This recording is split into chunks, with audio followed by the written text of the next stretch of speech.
I think it's hard to make progress if there's not a broad understanding of how the environment affects human health. That can start in elementary school with the US EPA's air quality flag program. It's not a regulation, it's not a law, but it's an amazing tool. And that needs to go all the way up through medical school. These are kind of crazy times. I really do think that is and will continue to be this groundswell around values-based policies that center health. If you center health, it changes how you approach the problem. Don't take it, don't. Don't take it, don't. Don't take it, don't. Don't take it, don't. Well, thank you for joining us all. Welcome. My name is Kira Epstein. I am the co-director at the New School at Commonweal.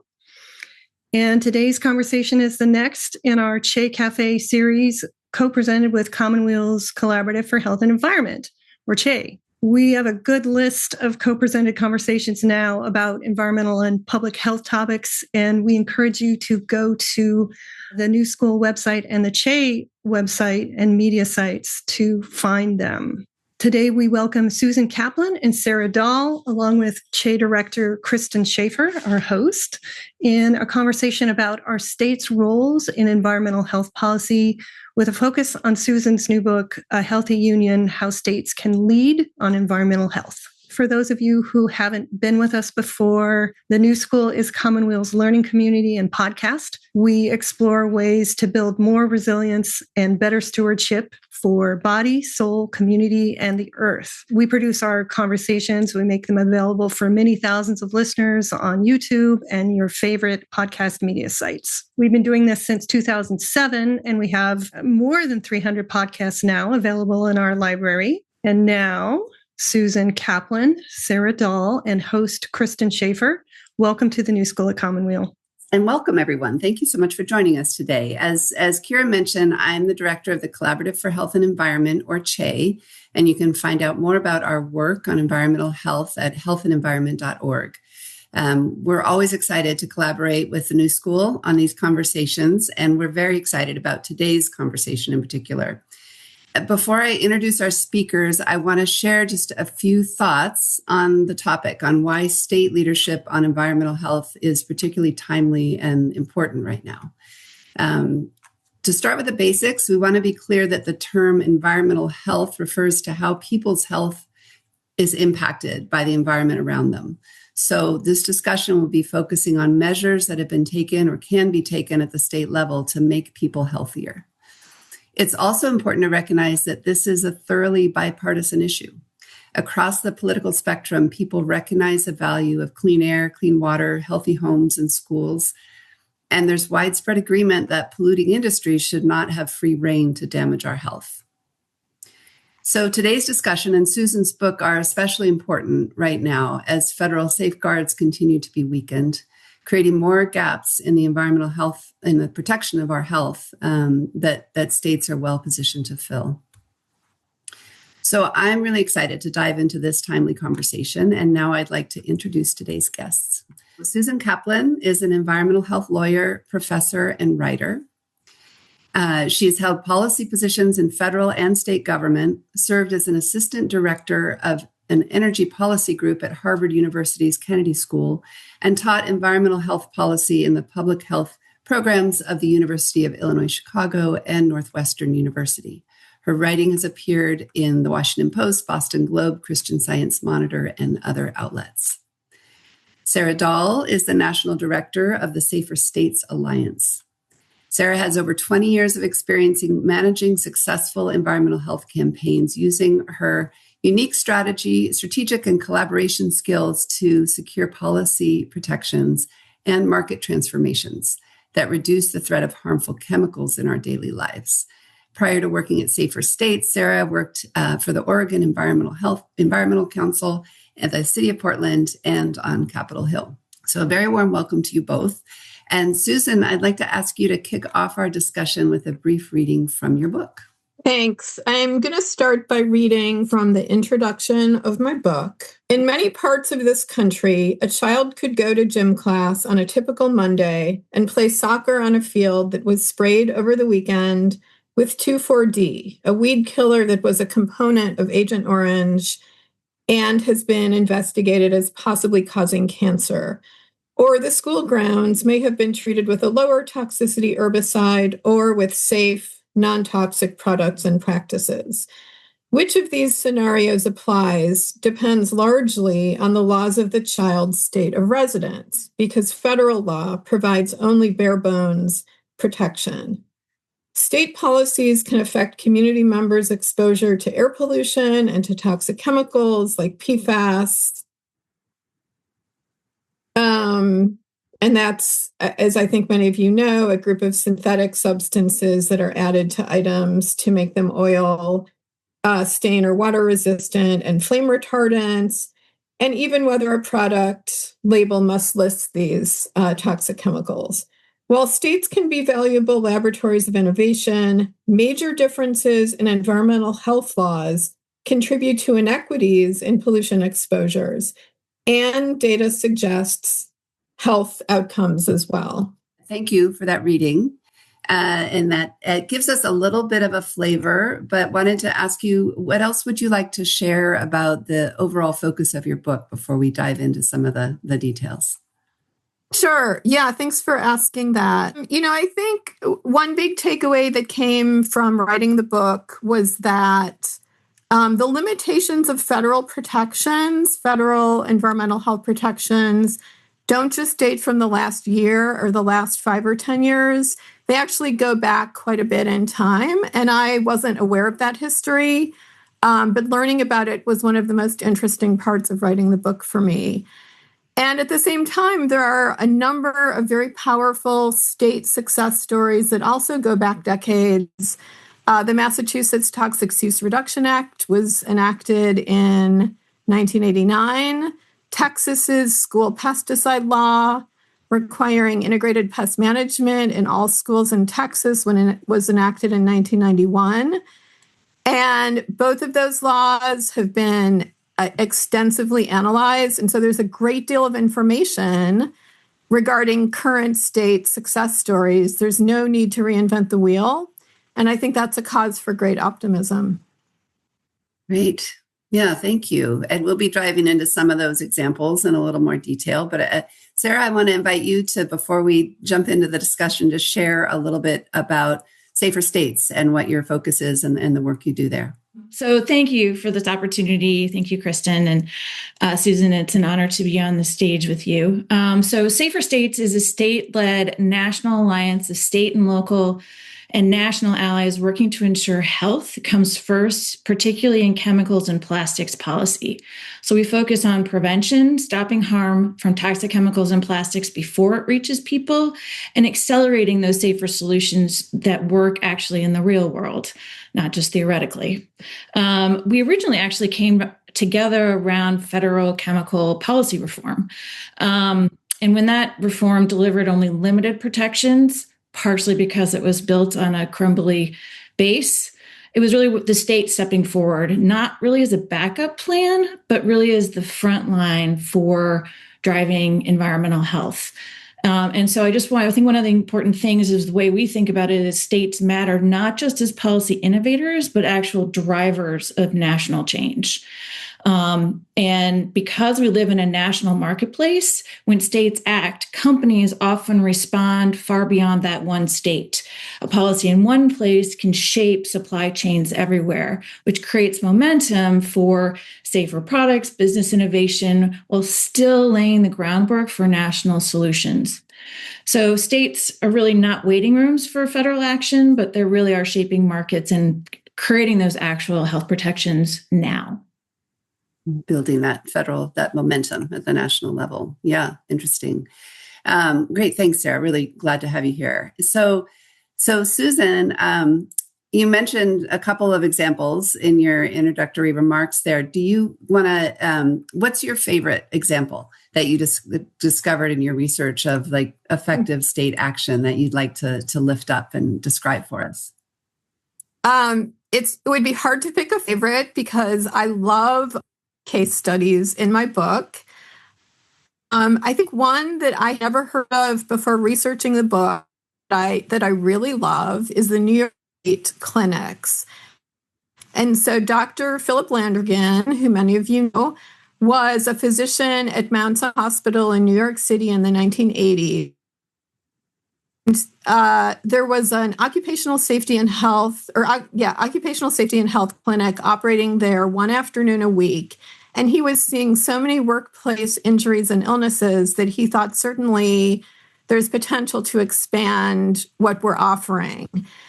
And through some contacts, he went to the head of the labor committee in the New York legislature, who suggested that he do a statewide study to understand the scope of occupational injuries and illnesses statewide. He put together a group of 80 or 90 folks from labor unions, medical schools, across the whole state of New York. And they did a careful analysis. They found a high level of injuries and illnesses across the state. They analyzed how much that was costing people, families, and the state. They found through an economic analysis that there would be a fantastic return on investment of expanding these clinics across the state. And they made a really powerful case. And the state funded 11 clinics across the state, and they're making a huge difference. And I think one thing that I found really that had never occurred to me before, after 9/11, the worker safety clinic in New York City was able to start diagnosing and treating ground zero workers immediately.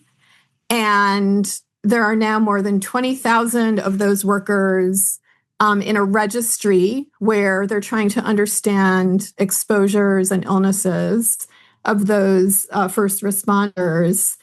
And if you compare that with what happened in East Palestine, Ohio, where there was a derailed train with, I think it was vinyl chloride in a residential neighborhood, very dangerous situation.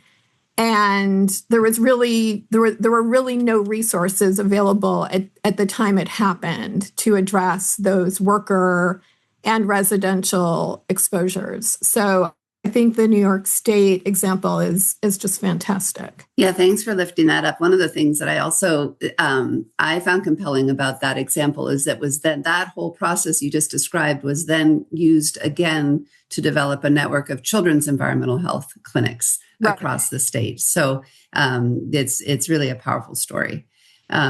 So Sarah, I want to turn to you, and you mentioned, how state leadership can drive federal change. What example would you like to highlight that illustrates kind of the positive impact of state leadership on environmental health?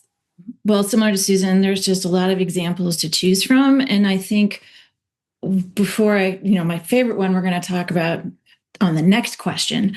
But I think that's really important to start with sort of an overarching framework and really looking at sort of over the last decade, states are really increasingly aligned around a few shared principles around what good chemical and plastics policy looks like. So it's knowing what chemicals and plastics are used where and is it safe, really making the invisible visible. Preventing the harm before it happens, phasing out what we know is harmful, particularly at the class level, and then driving solutions and redesign. So we're not just talking about, we'll use this, let's take out this toxic chemical and use a different one.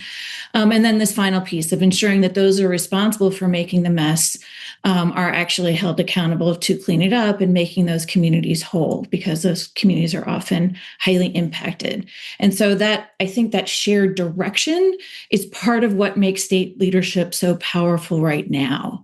And I think one example is just more around plastics. And I think it's really interesting because it's really at the state level where the shape, how they're thinking about the question is shifting over time.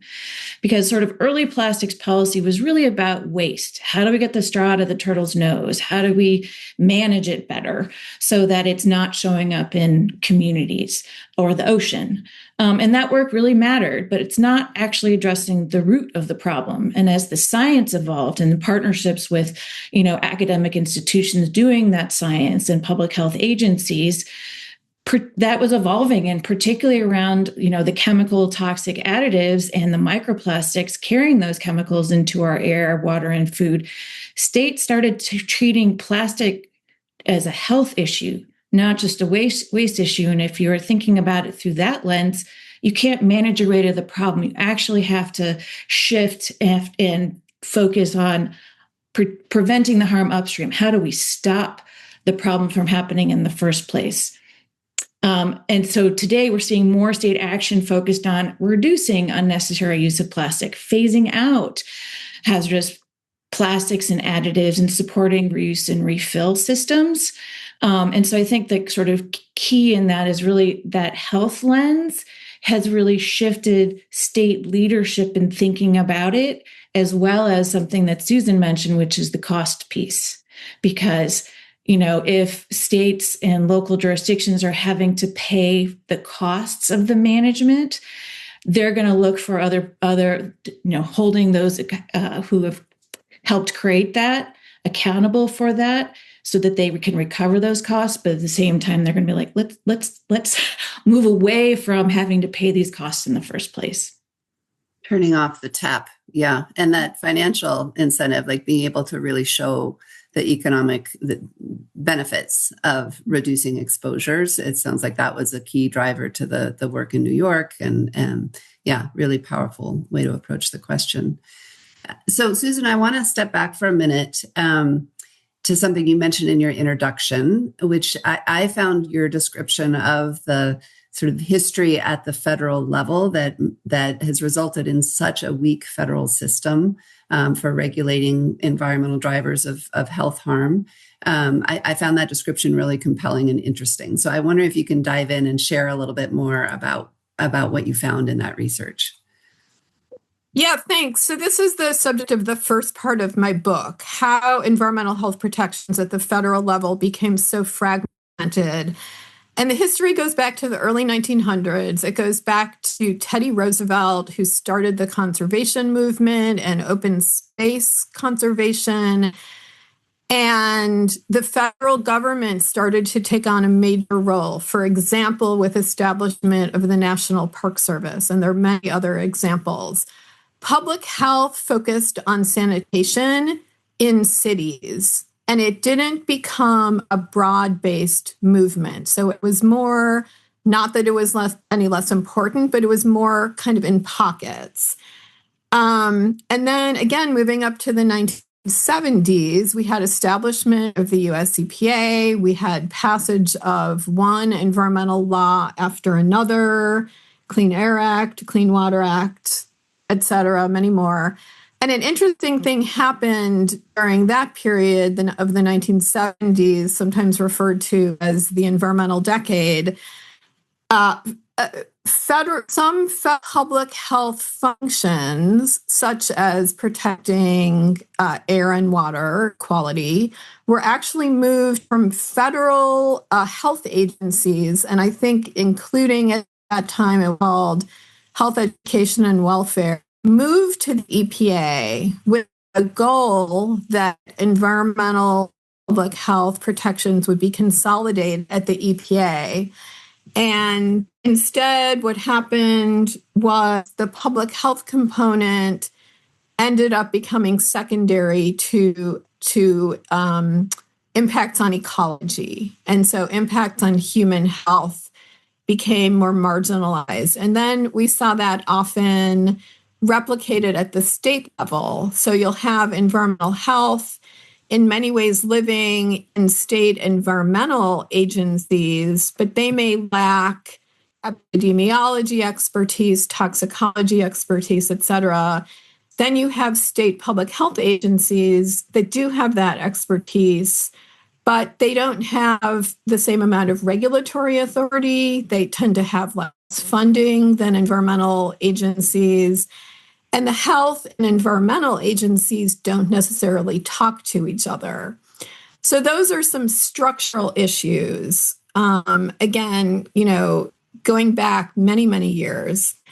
Another factor is industry influence, which has a big impact in watering down federal laws, federal regulations, enforcement.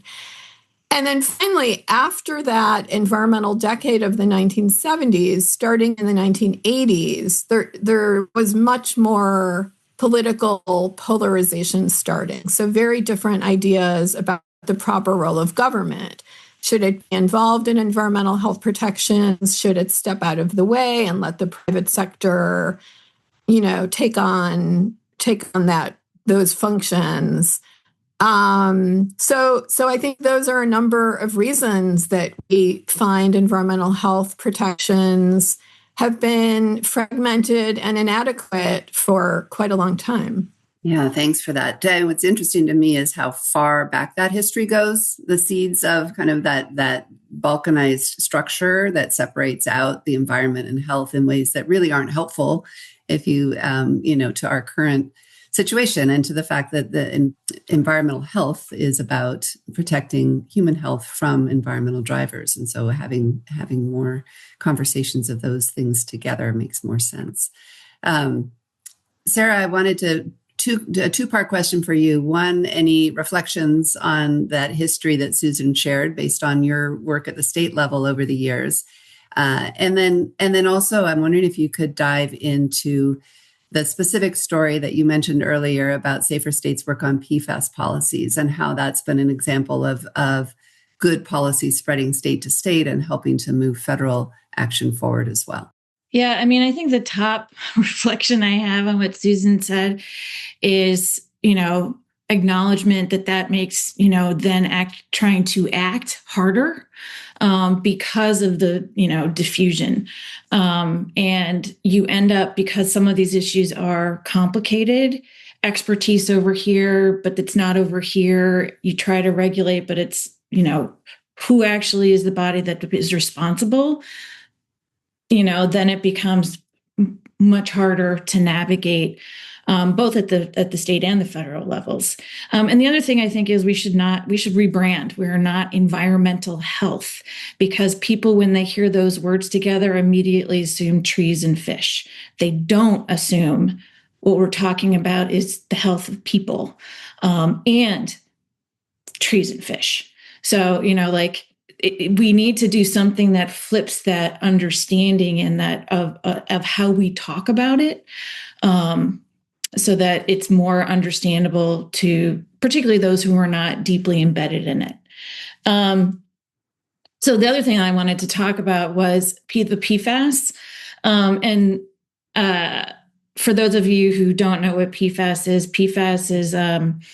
perfluoroalkyl, I can't even say all the words, but it's basically what you can imagine as the chemicals that make things nonstick. And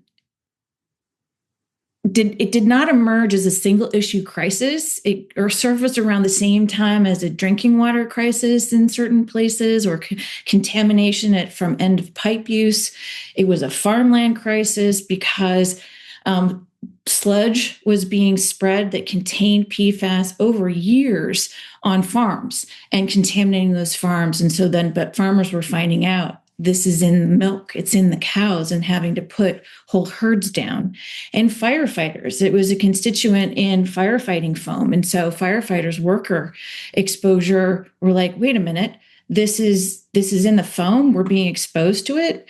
So the firefighters are raising alarms around the foam in their gear, because that's also contaminated. The farmers and these communities were all sort of around the same time going, this is a problem. And the science continued to advance and really showed how persistent and harmful these chemicals are. And that then states really were then on the hook to pay for it, but there was a real reluctance within the states to even look to see if they had a problem, because they understood if we look and we find, then we have to deal. And that means resources, time, capacity, which, as we all know, tend to be not terribly robust, is a gentle way of saying that. So that led to the question of like, why are we continuing to use these forever chemicals? And so that helped lead to sort of a shift to include upstream prevention to help address some of the downstream contamination. And that has really been a key part of state leadership on PFAS. So it is also about how do we manage it at the end of the pipe? How do we get it out of drinking water? What's in there? How do we protect communities? But it's also like states like Washington, California, Maine, and Minnesota adopting some of the most strong PFAS policies globally. Minnesota, they are global. It's a leadership at the state level that has beyond U.S. implications. And part of that is what I was sort of alluding to before. When a state adopts a policy, because of the nationalization of the marketplace, Walmart, which sells in all 50 states, shifts its supply chain because it's easier to shift its supply chain, not just for one place, but in a broader context. So it has that bigger impact. But even policies were adopted in like Alaska, Tennessee, and the policies that got adopted in the states I mentioned went through unanimously. I saw something happen in Maine I had never seen before, where a policy got stronger in committee, as opposed to like you start from a strong place and usually it gets negotiated around. The people were so outraged they made it stronger, and so this all came together, and this was around how do we turn off the tap, address the harm, and how do we center that in people's health? And again, the cost piece, which is why you now have 30 state attorneys general litigating against the manufacturers of the chemical and the prime users, because the states have to recover the costs. And it's also a really important deterrence for future harm. So that whole ecosystem of policies that are about each step of the process is an important whole story, because it really reflects states aren't just responding to the PFAS crisis. That's kind of where they started, but then they really redefined the problem and around prevention. How do we stop the harm from happening? And that has been reshaping the markets in response, as I mentioned. Interesting. And especially the piece of having international impact that's driven at the state level. And what also struck me about your description is, again, it reinforces how bipartisan these issues are. If things are moving forward in all states, because people are concerned about, they don't want forever chemicals in their water, and they're concerned about their health and their family's health. Susan, I want to shift a little bit to some of what you explore in your book about what the ingredients are to successful state initiatives, and kind of more on the implementation side. And you lift up the importance of strong partnerships between government and other entities, academia, industry, et cetera. You talk about training and technical support being really key, and also steady funding, like strong funding for programs so that they can be implemented, as well as clear enforcement mechanisms, and among other things. So, and you lifted up the Massachusetts Toxic Use Reduction Act, which you mentioned at the beginning, and the Texas IPM program. Can you share a little bit more about how these key elements show up in those programs that have been really successful? So all of the key elements that you just described are key to the great success of those two laws. So under the Massachusetts Toxic Use Reduction Act, the state develops a list of hazardous substances.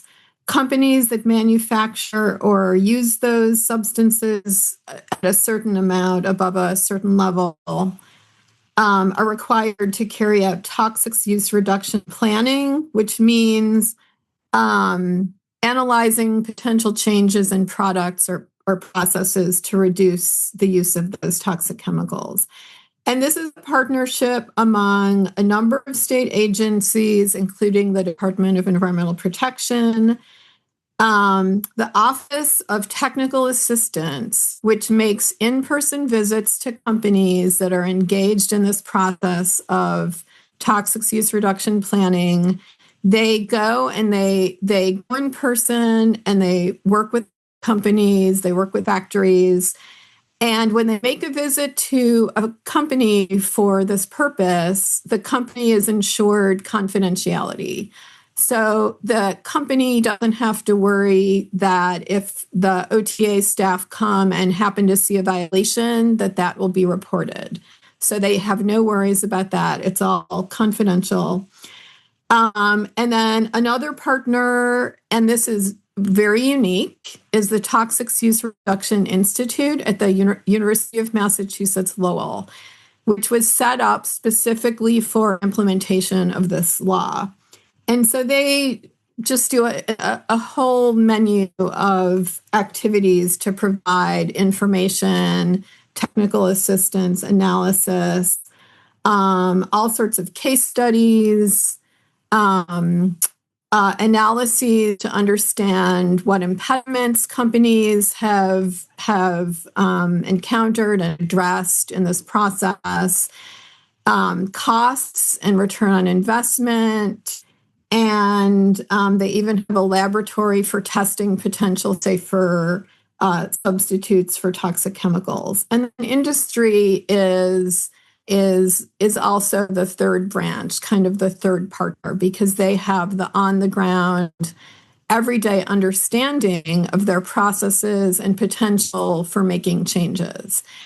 And I know that sometimes there are just, workers who come up to management and say, maybe we could do this differently. And so it's a great opportunity. And so, as you mentioned, there's steady funding. So large quantity toxics users under the law pay an annual fee. And so that ensures consistent funding. And enforcement mechanisms are written into the law. So under the Department of Environmental Protection. So it's a model for all of those successful implementation mechanisms. And then I think very similarly with the Texas law that requires integrated pest management in every school, again, there are a number of different state agencies that have important roles. The Texas A&M University Cooperative Extension Service, they visit all 254 counties in the state to visit schools and do in-person training and technical assistance. So every school is required to have an IPM coordinator. The Extension Service holds 1 and 2 day in-person trainings. Janet Hurley, who is astonishing, who runs this program, told me that when they do these trainings at schools, they do walkarounds. And when they see an issue, they use it for on-the-spot teaching. Texas A&M has something called the IPM Experience House. So it's like a demonstration site on their campus, and it kind of goes on and on. And so we have the academic component, we have the state component, and then industry itself. Texas A&M trains licensed pesticide applicators because they're the ones going into schools doing this work. And so if they weren't trained, that would really leave a big gap. And in terms of enforcement mechanisms, again, enforcement mechanisms are written into the law. One thing that's really critical in terms of enforcement is there's a huge emphasis on transparency. So any pesticide application at a school has to be recorded. Any pesticide application of a more hazardous pesticide, which they call the yellow, off on that. And so this is then recorded. And the state reviews those records at both the schools and also at the pesticide companies.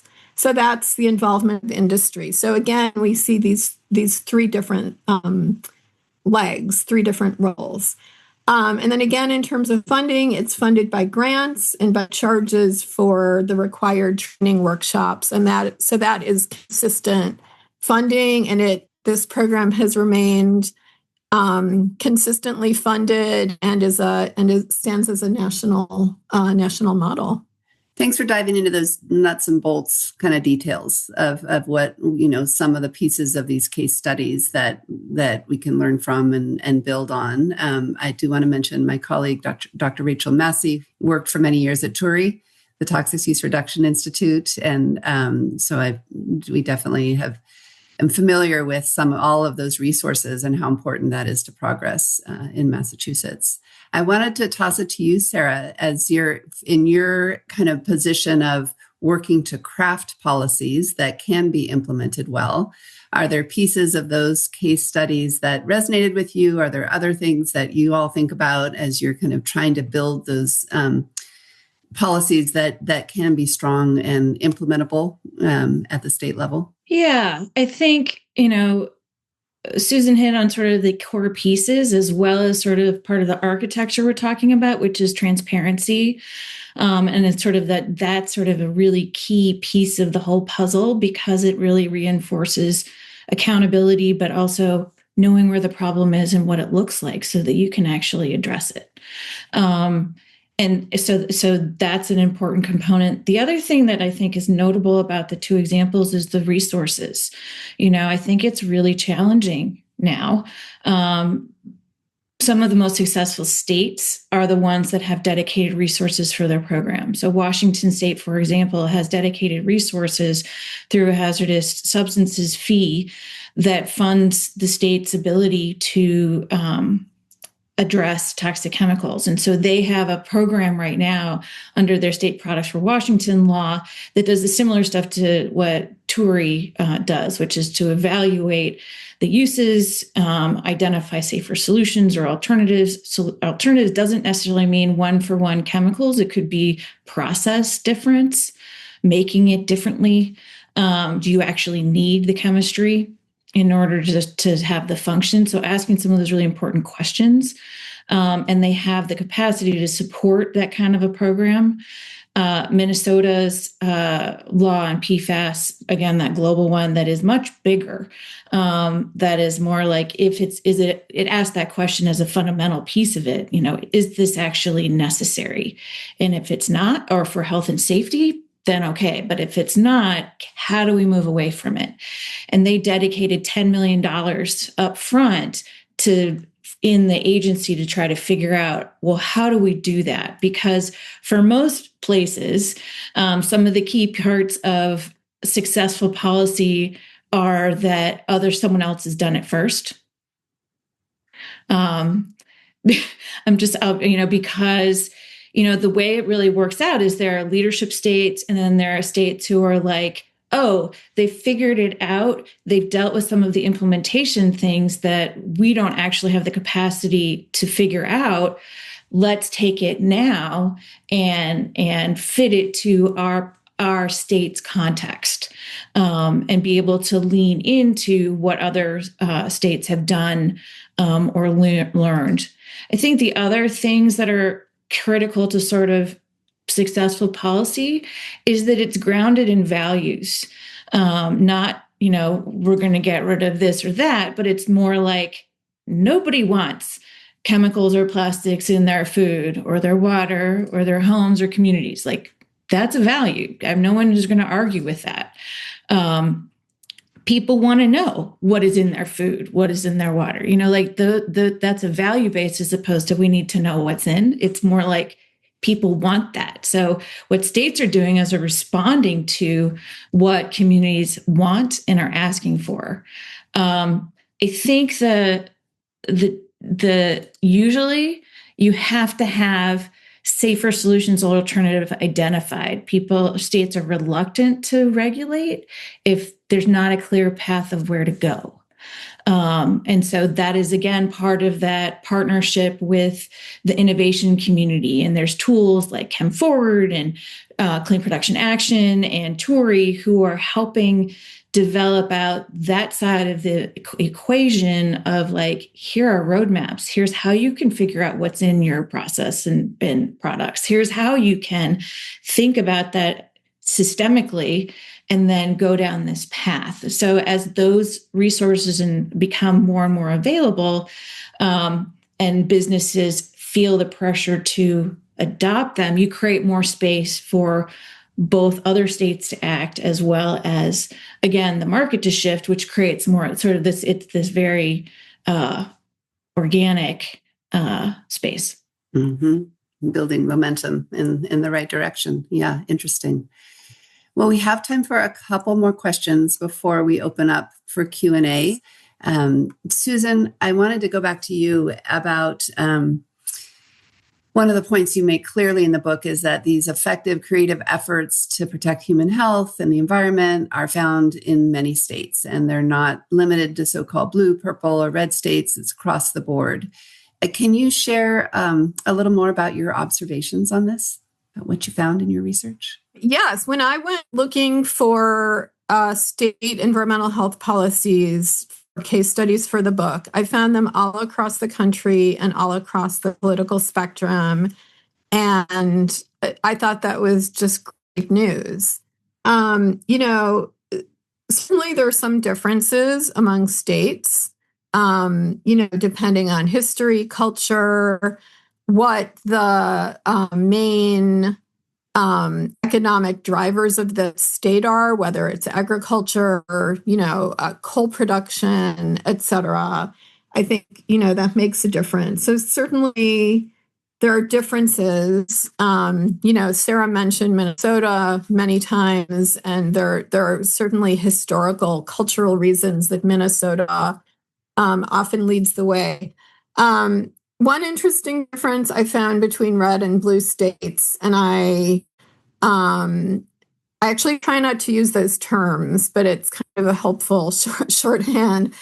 One difference is they often use different terminology. So Tennessee is considered to have one of the leading health and all policies program in the country, and it's called the Tennessee Livability Collaborative.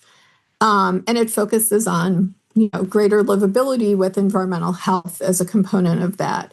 California focuses on equity, on remedying past racial injustices as well as current racial injustices. And, they're both great policies, but they use different terminology. And that happens pretty frequently. One state talks about climate change, the other state talks about what are we going to do about the algae blooms on the waterways?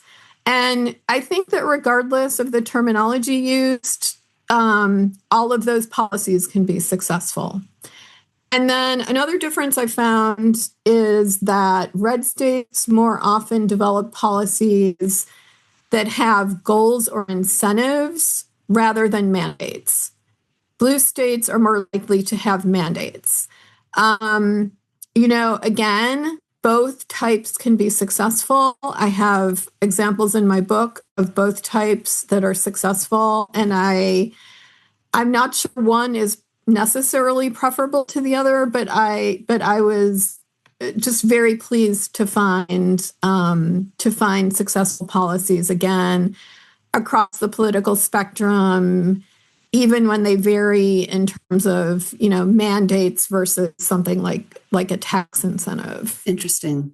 But all having beneficial outcomes in terms of right, exactly. And yeah. All really based on, caring about the environment, caring about human health, and wanting to have economic benefits also. So they're all based on the same goals. Yeah, interesting. But I'm curious, Sarah, what you're seeing in terms of where progress is moving now on state chemicals policy. Forward progress, it's building on what has already happened. And just to go back to sort of the overall framing, 40 states have adopted policies. And it's exactly right, Susan, what Susan was lifting up. They come through different language lenses, but it comes back to my point earlier, which is like values-based policy is successful. So coming back to the same common values, you may talk about them differently: fairness, equity, accountability. Accountability one place, fairness elsewhere. It's not fair that they're contaminating my community. They should clean it up, versus we should hold them accountable for the harm they're creating. Those are based in the same value, but they're very different language that resonate differently in different places. And it doesn't just mean on the sides of the aisle. It is also, as Susan said, the culture of the place. It does, I think, lift up some of the challenge, particularly in regulating downstream. And by that, I mean managing the chemicals out of drinking water, out of sludge, once it's out there. That's hugely costly, but it is a way that actually protects communities. And that is very difficult to do in places like Alabama, where, that isn't the culture of the place. And the economics make it, these are company towns. And how do you navigate that in this? To answer, though, your question about sort of what's happening, I think, states are moving from policy adoption to implementation. So a lot of policies have happened over the last several years that are actually going into effect in 2026. And so as a result, what you're going to start seeing is like differences on store shelves, differences in practice, differences in how manufacturers are doing their production, because these incentives or mandates are changing. You're going to see you actually know more about what's in stuff. And I think one of the most interesting examples is around cosmetics policy. Arkansas passed a policy to require disclosure about chemicals in hair relaxers. Oregon, Washington, and Vermont passed policies to restrict multiple chemicals, and Washington just adopted by rule formaldehyde and formaldehyde releasers, which goes to that question about what's in hair relaxers that is potentially hurting us. So that's also about there's this interconnectedness about how the states are acting and resonating off of each other. And those actions are going to are actively changing the marketplace. And you now see companies leaning into the tools I was mentioning before, going how do I get ahead of this curve? How do I not just switch to something that I don't know if it's toxic or not, but it serves the function I want? To there's a liability to that. I need to shift to an alternative process or a material that I know is safer, because then I can have it in my system for a long time. And so I just see that the states continuing to do that, continuing also on this accountability piece and looking for those who've created the harm to cover the costs of it and of the agency to actually have to deal with it. Because again, that fairness thing, especially in a world where there's limited resources, is important. Yeah. So we have time for one more question, and then we're going to shift into our Q&A. But I want to wrap up with a moment to kind of look ahead. And you started us in that direction, Sarah, in terms of what's coming in 2026 and a focus on implementation. Susan, I just want to say, overall, I found your book very hopeful, as there are so many examples of strong programs in states around the country that are protecting people's health right now, and that can be built on and learned from. But I want to ask you what you see as upcoming both challenges and opportunities for state leadership on environmental health based on the research that you've done. Yeah, well, really briefly, and some of these have been mentioned, but I think, funding is an issue. Or funding is a challenge. We didn't talk about regional efforts, but regional efforts are an opportunity.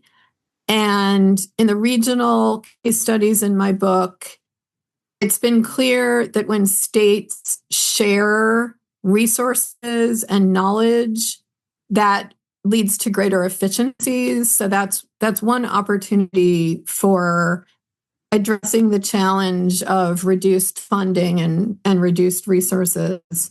I think somebody put in the chat federal efforts to preempt state action. That seems to be a growing concern after many years of concern about state preemption of local action.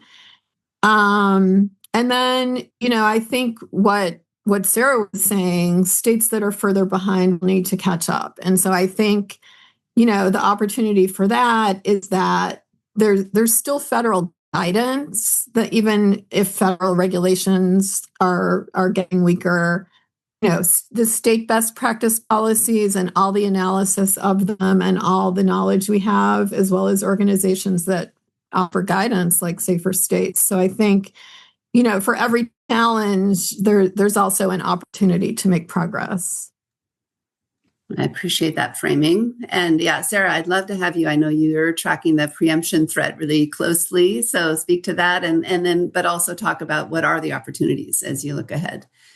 The two big threats are state preemption in this administration, and there's actually a policy being heard today on Capitol Hill in the House that is designed to, under the guise of modernizing the Toxic Substances Control Act, it's going to gut federal protections and make it more difficult for states to act.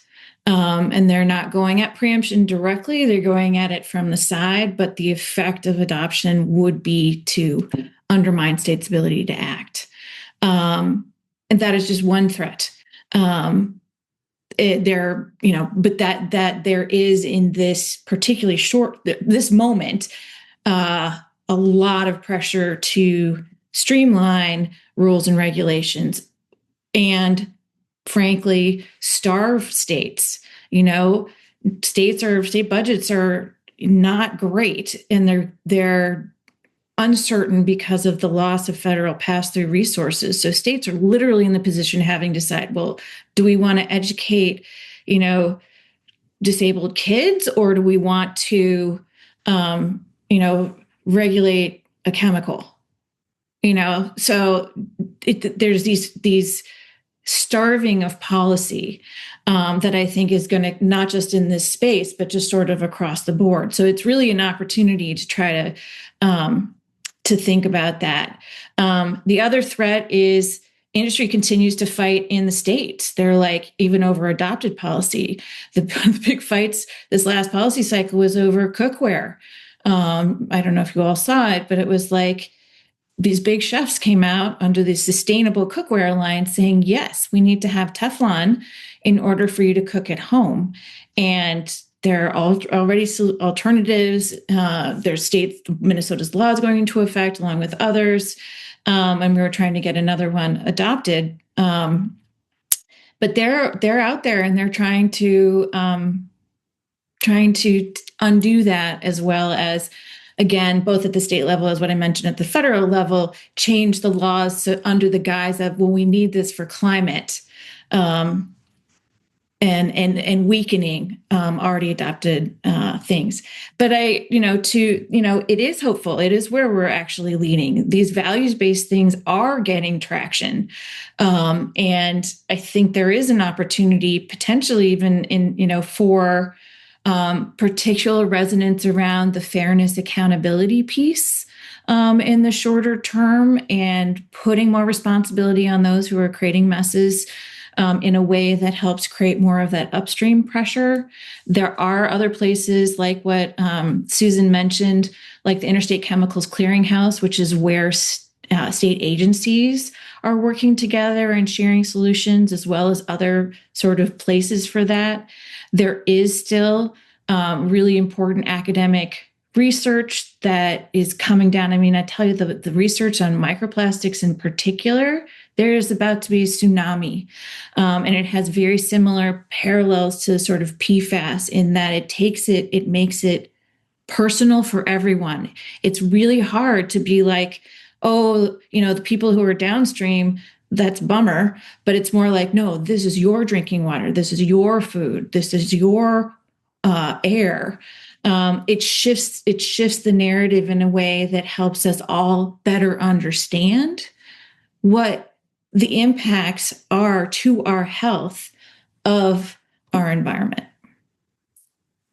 Yeah, thanks for that Sarah, and it's nice to hear you centering the importance of that science. That's what we're in the business of at CHE, is getting the emerging science out in ways that are usable for folks that do want to create change. I want to shift us to our Q&A. We do have a couple of questions have come in. One is around the federal preemption, which we spoke to, and I'm curious, just so I understand, as far as I know, this is sort of a moving target and in motion right now, but is there a danger of actually rolling back existing state policies, protective policies, or will the federal preemption restrict future policies from being more protective than the federal policies? Sarah, what's your understanding of that? Both are threats. The bigger threat is future policy making. The more likely is future policy making, of making it through Congress. What is potential is that something will happen in the House that will have the Congress and the House of Representatives. But how it then fits into all of what's happening federally, I think, is a bigger question. But it's more forward-looking. Though I know that there is really a desire to undo and go back. So yeah, this is, again, that's the current threat. There was a different threat that we managed to shut down that would have gone after or tried to go after a historically adopted policy. Okay, thanks for clarifying that. Susan, anything to add on that? Or? No, I think Sarah's more familiar with the bills than I am, but it's a huge concern. States have this critical role as laboratories of innovation. There's a term that came up when I was researching my book, iterative federalism, which is the idea that a state will develop an innovative environmental health policy. It then gets adopted by the federal government. As opposed to, the federal government affecting the states, and this kind of idea of a back and forth, which is really healthy and which is what our system is based on. So I guess I would just add that it's an enormous concern. Yeah, thanks for that. It's something we'll all be keeping an eye on. There's a question here about, I think this is for both of you. Start with Sarah. New tactics pointing to interference with commerce when one state's requirements impact the national marketplace.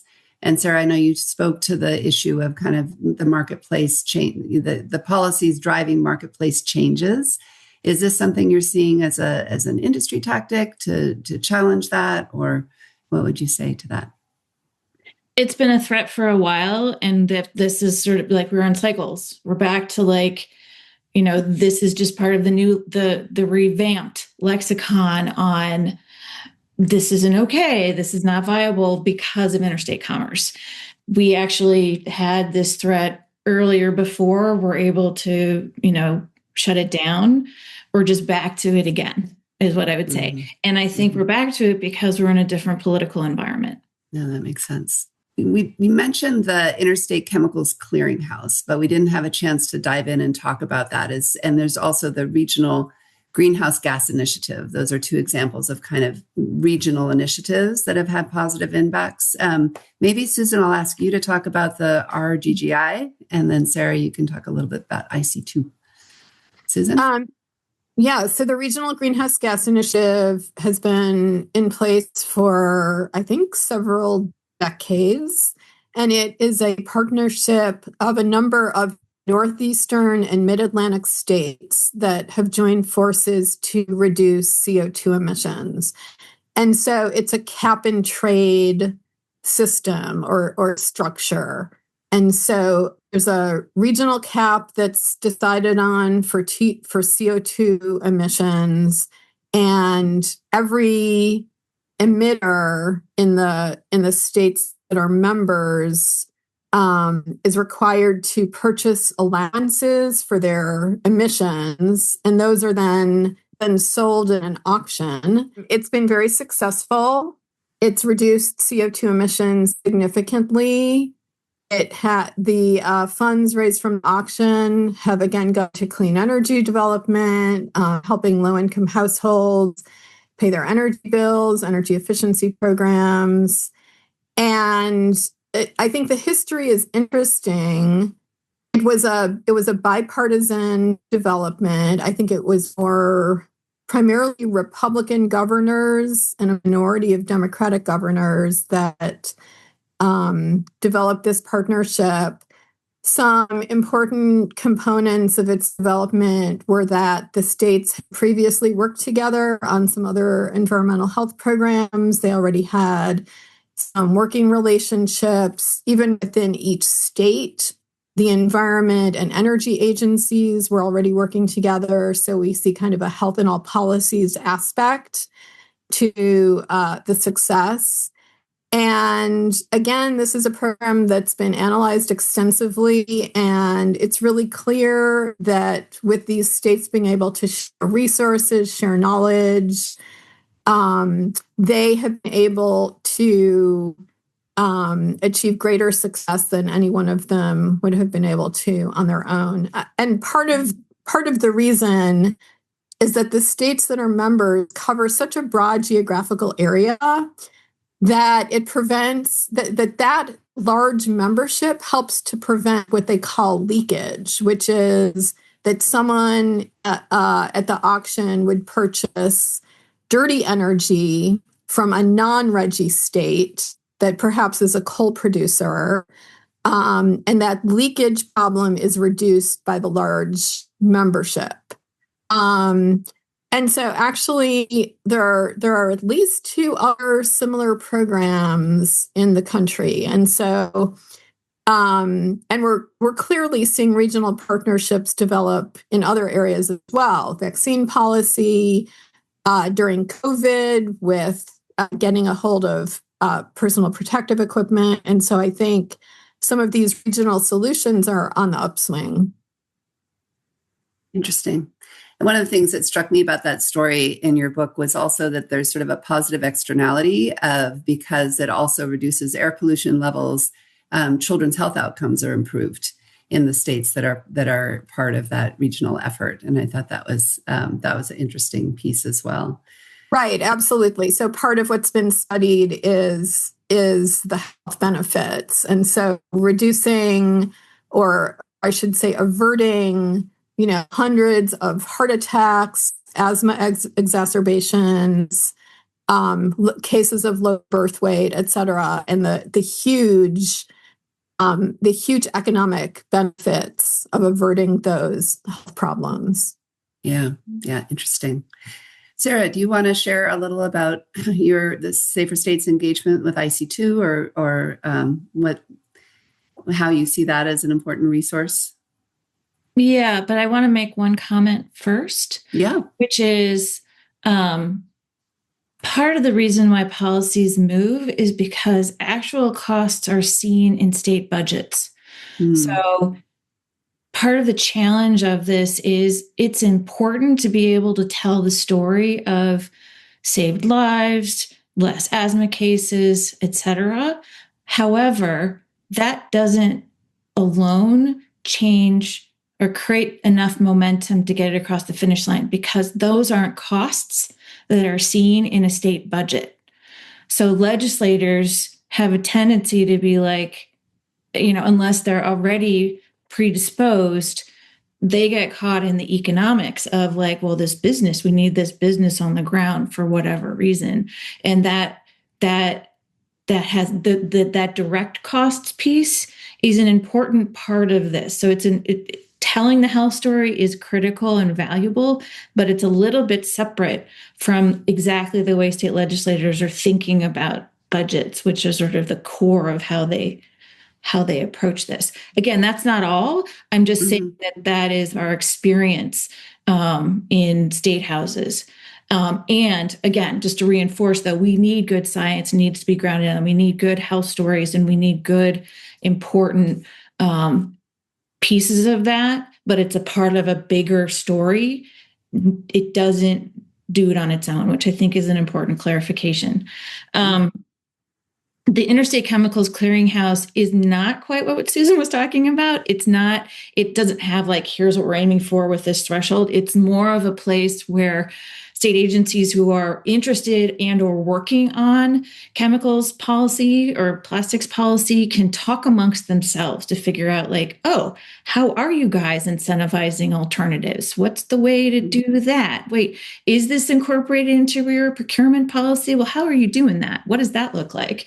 And like they also, years ago, states were adopting kid safe products laws, which included disclosure, requiring companies to tell the public what was actually in those kids' products, but they did it in different ways. And so the Interstate Chemicals Clearinghouse was like, we will hold that data and do it in a way that makes it easier to look at across states as opposed to just one at a time, because every state has its own database, own approach. It's like it's like us. We're all our unique flowers. States are just like that, as we've been sort of talking about. They have their unique background, they have their unique approach, and that apparently applies to database management as well. It's a way to help states actually do it and lean on the learnings of their compatriots on how best to make that happen.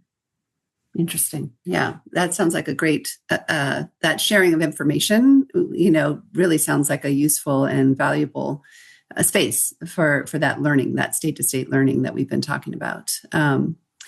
So we're coming up on our time. And so I just wanted to share, one, Susan, thank you for all the work that went into this book. As I said, I found it very hopeful. There's some really concrete case studies and learnings, and there's a lot we didn't get to in this discussion. So I encourage everyone to read it. And yeah, before I turn it back to Kira, any final words as we wrap up? Sarah, let's start with you. I think the final words are hope. These are kind of crazy times. And I really do think that there is and will continue to be this groundswell around values-based policies that center health. If you center health, it changes how you approach the problem. And I just feel like more and more, I just see more and more of that continuing to happen across the country, not based on partisanship, but based on demand.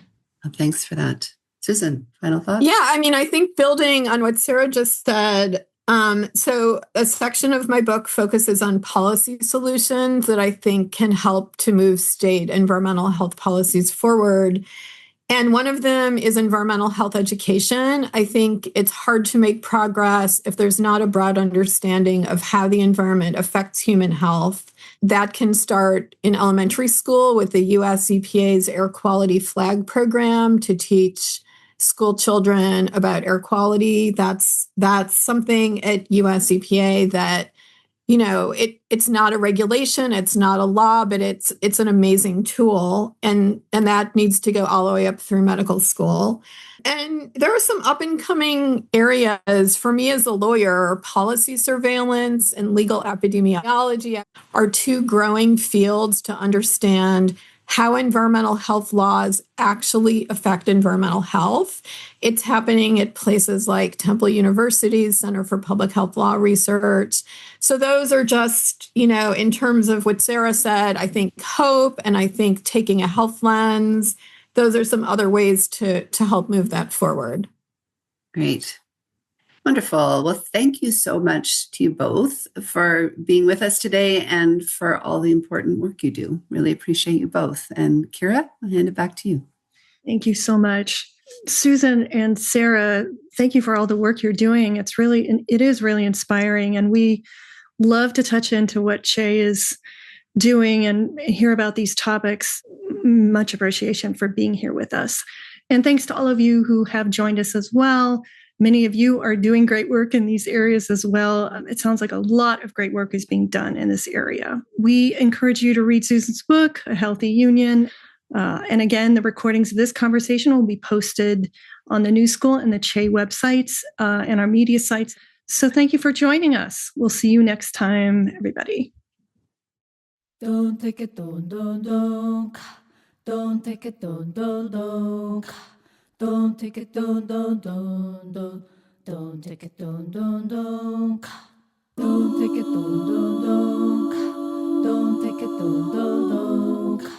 Don't take it, don't.